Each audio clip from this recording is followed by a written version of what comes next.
Hello everyone. Hello Fumika-san. Hi. Very nice to meet you again. Nice to meet you too. Nice to meet you. It's autumn, and I've been doing some autumn things. Really? I'm finally starting maybe this week. Yeah. Yeah. You're running a bit late. I'm running a bit late. Yeah. I'm still enjoying. I was still enjoying the summer, especially because of the weather lately. But finally, it's like changing. It's getting cooler now. Yeah. But they say 芸術の秋. 芸術の秋 is like autumn is for art, season of art, right? Why do we say autumn is a season for art? Like for like culture as well, right? Why Art is and that? culture. I don't know. Maybe I mean, it could be all year round. Oh, that's true. I was just gonna say maybe it's because like the scenery of autumn is just really pretty. But then, like you say, it could be all year round because spring is really pretty too with the sakura. Right. But they don't say spring is a season for art, right? 芸術の秋ですね. Why is that? I want to know the 食 reason. 欲の秋ですね.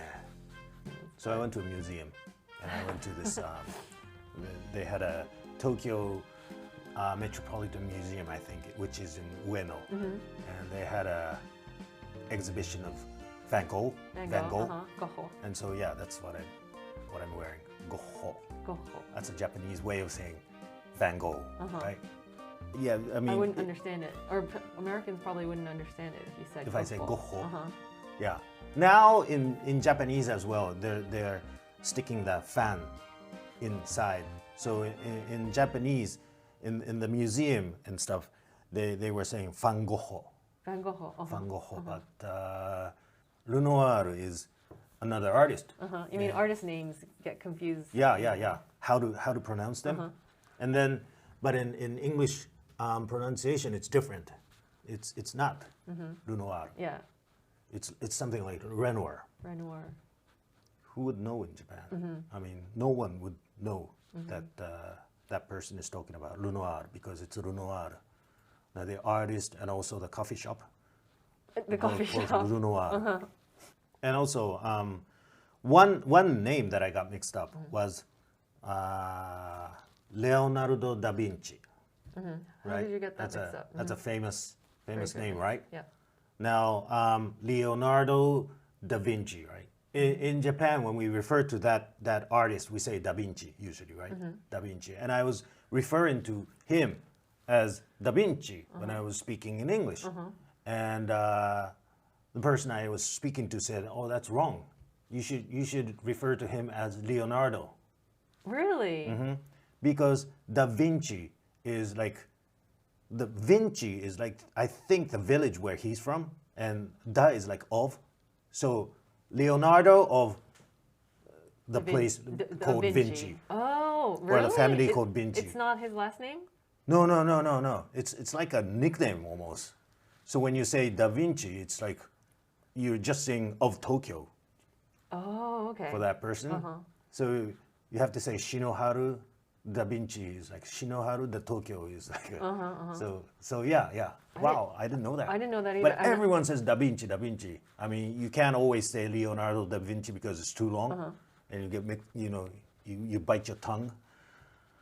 But what you should leave is the Leonardo part. But it gets mixed up with DiCaprio.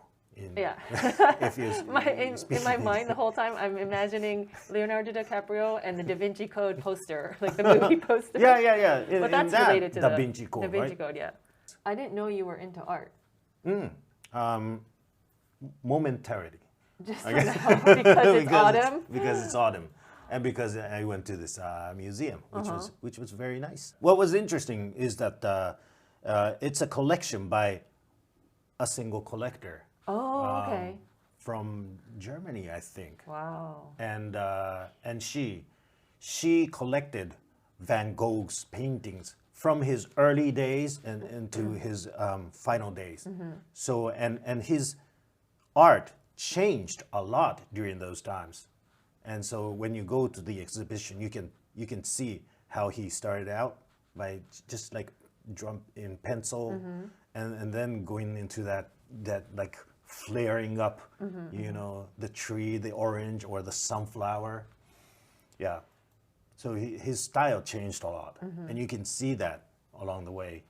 So this one person collected, was it just like a normal person or she's like an art collector? Is She was famous? an art collector and she built a museum after she had collected many of Van Gogh's paintings. But he was not so popular when he died, right? He was just unknown. And then, but she felt something in him. So she collected many of his. And she was a part of the reason why he became so famous. Oh, really? Yeah. Oh, okay. So she had passion to spread Van Gogh's art to the world. And that was why she collected so many. Did you get like one of those narrator yeah, devices? I did. Oh, okay, that's why, and that's why you know all this information, and you're just repeating all that information. 'Cause I'm like, wait. At least I memorized them. Yeah. I always, every time I go to a museum, I always love to get the narrating device because it helps you understand the art more. Very much. It's important. Yes. Even though it does cost a little bit of extra money, it's like it's worth. Yeah, it's like 600. Yeah, it's worth it. Yeah. So I thoroughly enjoyed it. And then afterwards, it was in Ueno, so I went to the zoo. And I love the Ueno Zoo. I frequent there. Really? Yeah, like I'm 3 or 4 times a year. Really? That's a lot, right? For an adult. Yeah, I don't even remember when the last time I went was. Wow. I mean, I have kids, and You don't go to zoos? I don't go to zoos. You're not the zoo type. I'm not the zoo type. Wow. But this time, now the country is going crazy over panda because they have a twin panda, which is rare, I think, right?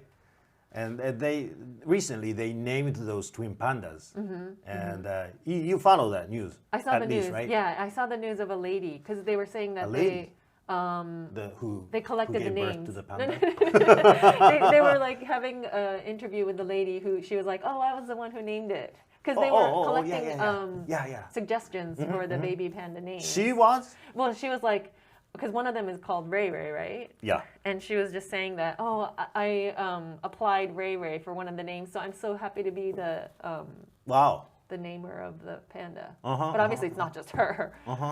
So the mother and 2 kids are still inside, but there's the older sister and the father. Okay. Now they're there in the zoo, and when I went, it's the first time I saw panda moving around. And first, when you go inside the zoo, you see Shan, who is the older sister. Okay. Now she was like moving around, and it's the first time I thought, wow, panda is a bear, like on all 4s, you mean? 'Cause yeah. usually I see like a panda just sitting.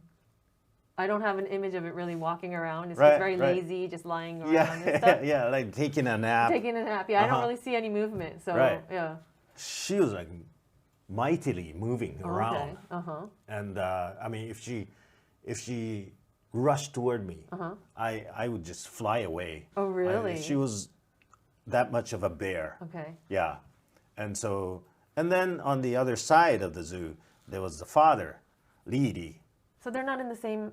They're not in the same Same cage. cage? No. They're separated for some reason. I don't know. Just to attract many people okay, or different to sections. divide the population of people, audience. And so Lili, and when I went to Lili's cage, he was just in his lunchtime, and he was eating During his lunchtime. eating away the bamboo. And I've never seen panda eating bamboo like that. And I'll show you how much he was eating the bamboo. It was like this.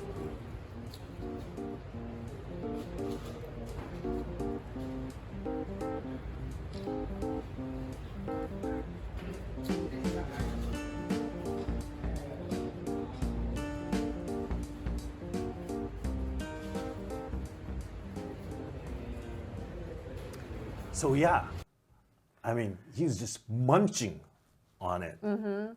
You were able to see a really good scene. Right. And because they're limiting the number of audiences now. We had plenty of time to walk around slowly and to look at the panda. You were able to enjoy it because I remember. So the last time I did go was like probably when I brought my older son 10 years ago or more, something like that. Was there a panda during that time? What? 10 years ago, like around Panda? 10 years ago? Yeah, panda. Maybe. Okay, so think, it was a season when panda. there was the panda being shown. And there was a huge line, and it's like the line keeps moving, so you had to like move, and you weren't able to really slowly watch or anything. So you being able to see such a long time and just taking that video for such a long time is just not fair. So not fair. Yeah, and this time as well, you're not allowed to videotape or stop at the Shanshan place. The sister. The sister. Oh, okay. Why but not? then I don't know. It's closer to the entrance, and people try to move you, so you have to walk in the Shanshan place. But for Lili, you have some more time, and you're allowed to videotape as well. Okay. So I had more time there. Yeah. So he was eating, and panda's a curious animal because they can't really digest bamboo, but they eat bamboo. Wait, what do you mean they can't digest bamboo? They can't digest it? They're not really like good at digesting. Okay. They're not really good at it. I mean, they would eat a lot of bamboo, and basically that's the only thing they eat, right? But they can digest maybe like 1/10 of the thing that they're eating. So they have to eat a lot to maintain the body. And originally, they're like a bear. They can eat many things originally. So they can eat animals. Originally meat. Meaning like now too, or back in the days? Back in the days. Okay, so not now, not anymore. Not anymore. Okay. Along the way, they decided to stick with just bamboo. Bamboo, which they're not really good at digesting. And I asked a professional panda watcher why. Yeah. And he said that to avoid competition with other animals around them. So if they were going for popular like meat food, they would be competing against others. But no one eats bamboo single-mindedly. Yeah. So they decided, okay, to avoid competition, to live in peace, I'm gonna go for bamboo. I'm not really good at this, but I'm gonna give it a shot. Is that real? Like, is that the that's what I heard. Oh, okay, that's really interesting. So they just like kind of, in order not to become, wait, was it? Extinct? Extinct, yes. Yeah, so they That's decided by themselves. So now, smart. wow, there's plenty of bamboos around here, they thought. And no one seems to like this as food. So I'll go for it. I'm not good, but I can digest it at least a little bit. And it gives me enough energy to become big and... Yeah, I didn't know that. It's a funny animal. Interesting. And they're so popular, right? Because they're so cute and They're cuddly so cute. and like, they kind of like, I think it's just like, you watch it, I mean, just seeing that video is like, oh, and you know, it just kind of like relaxes you and you just become happy. You know, there's no negativity watching a panda. That's right. So, but, so I know one thing about a panda. It's What? like, so you know all these names, it's like Lili, Prairie, you know, all the repetitive Huang, names. Huang, Huang, like- Huang. like- Do you know why? Oh, why? Yeah. Why they're repetitive? Yeah. Because it sounds cute if you repeat. Is it? Really? Yeah. If you just say Shan or like Li, it sounds more like powerful. Yeah. That's the answer. Wow, It's really? in order for it to sound cute. Because every single panda name, I don't know if it's just Japan though. Is it just Japan? I wonder what pandas Maybe. overseas are named. Wonder how. Yeah. But they're always repeated because it gives it a cuter sound. So, yeah. That's right. Some people call me Haru Haru. Okay. Doesn't go with your image though. Yeah, it doesn't. But some of my elder fans call me Haru Haru. Oh, because they think, oh, okay, elder So, fans. That yeah, makes yeah. sense then. Yeah, they yeah. see So you as cute same and cuddly idea. eating. It's like that panda. Yeah, that kind of idea. They see you as that panda. Oh, okay. Haru. But there's a rude word for panda in Japanese. Now, the word is 客寄せ panda. Do you know? Like, people talking about someone saying, oh, he's a 客寄せ panda. Oh, no, I've never heard of that. Really? I know, like, is it kind of similar to being a sakura? Oh, it could be close. Well, sakura is the audience part. Okay. Right? Now, 客寄せ panda is the shop part or the shower part. Oh, okay. So when you have like, for example, if you have a rakugo show and you have like 5 people showing up, and when you call one of them, he's a 客寄せ panda, it's like he is very popular, but he's not funny or he's not skilled. Oh, okay. So when you call someone who is popular above his ability, you call that person 客寄せ panda だね as sort of an insult. Oh, okay. Yeah. Is that often used? As an insult. Oh, okay. So when you're not trying to insult someone, maybe you wouldn't use that. Use it. So 客寄せ panda. maybe you've never used that word. I may have. 客寄せ panda. Yeah, for like movies as well. If you got a really popular actor or actress who is known to be not so good, then you would say, "Oh, 客寄せ panda ね、この人は." Something like that. Yeah. But it's rude for panda, right? Yeah, right. I'm not really agreeing to it because pandas totally call audiences and a lot of they can. I mean, for the popularity, they are known. Okay. But it's saying that panda without any ability is popular. Oh, I see. Okay. But so it has talent, right? And ability, I guess, to stick to to avoid competition, for peace. They're sticking to bamboo, and that's a big ability, I think. That's a big ability. I think just being cute by doing nothing is also just another talent. Right. That's a big talent. And I saw some other animals. One of the other type of animal I like are prairie dogs. They're so cute. They stand up and they're like chubby. They're always eating. I like to see. I watch them just munch on things. Is that one of the animals that you always go watch when you're at the zoo? Yes. Number 1. Really? What? Oh, okay. I've never heard of anyone going to see the prairie. Oh, I can stand there.